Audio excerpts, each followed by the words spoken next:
I'll never forget the way the whole village went silent. It wasn't a peaceful silence. It was heavy, the kind that makes your skin crawl. We were all at the market square when Adanna stood in front of her father and said, "If you won't give your blessing, I'll marry him without it." Gasps, murmurs. Someone even dropped their basket of yams. Adanna, the daughter of the wealthiest man in our village, dared to say she would marry a poor man, a fisherman with barely a roof over his head. People said she'd lost her senses. I didn't think she was crazy, though. I thought she was brave. How it all began. Adanna wasn't just the daughter of the chief trader. She was the girl everyone talked about. Beautiful, smart, and graceful, like the river on a calm day. She could have had any suitor she wanted. But somehow, she fell for Chijioke. Chijioke wasn't just poor. He was the kind of poor that made people pity him. His father had died when he was young, leaving him and his mother to fend for themselves. He spent his days fishing by the river and selling whatever little he caught at the market. I think it started when Adanna was walking to the river one afternoon. Chijioke was sitting by the shore, fixing his fishing net. His hands moved quickly, tying knots with a focus that was rare in our village. When he looked up and saw her, he smiled. Not a big grin, just a small, soft smile. "Good afternoon," he said. She hesitated, then smiled back.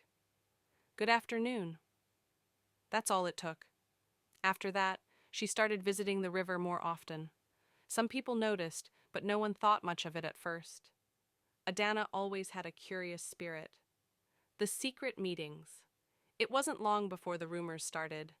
People whispered about how she stayed by the river longer than necessary, how she laughed more when she was there. One woman swore she saw Adanna and Chijioke sitting under the baobab tree, talking like old friends. When her father found out, he was furious. "A fisherman?" he shouted. "You, the daughter of Obina, the richest man in Onuoha, sneaking around with a fisherman?" Adanna didn't deny it. She stood tall and said, "He's a good man." Her father laughed bitterly. "Good? Good doesn't feed a family. Good doesn't build a house. Good doesn't matter when there's no money for bride price." But Adanna didn't back down. The confrontation. The day at the market square was the breaking point. Her father had gathered the elders to announce that he'd chosen a husband for her, a wealthy trader from the next village. Adanna arrived just as he was finishing his speech. She didn't yell or cry. She walked straight up to him, her dress flowing behind her, and said, "I won't marry him." The elders were shocked. Women didn't speak like that in public, especially not to their fathers. Her father's face turned red. "You'll do as I say." "No," she replied. "I love Chijioke." The crowd erupted.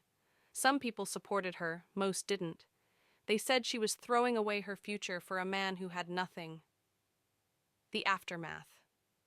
For weeks, the village was divided. Some people tried to convince Adanna to change her mind. Others begged Chijioke to stay away from her, but neither of them budged. Then, one night, Adanna left her father's house and moved into a small hut by the river with Chijioke. It wasn't much, a leaky roof, a dirt floor, but it was theirs. At first, people mocked them. They said she'd come crawling back to her father, but she didn't. She helped Chijioke with his fishing, sold fish at the market, and even started teaching children under the baobab tree to earn extra money. Slowly, the laughter stopped. What I saw. I was there the day the chief trader walked to the river with his head held low. He stood in front of Adanna and Chijioke, his fine clothes dusty from the walk, and said, "I've been wrong." Adanna's eyes filled with tears, but she didn't let them fall. Chijioke, ever calm, nodded respectfully. That was the day everything changed. People started seeing them differently, not as a foolish girl and a poor fisherman, but as a couple who had defied the odds.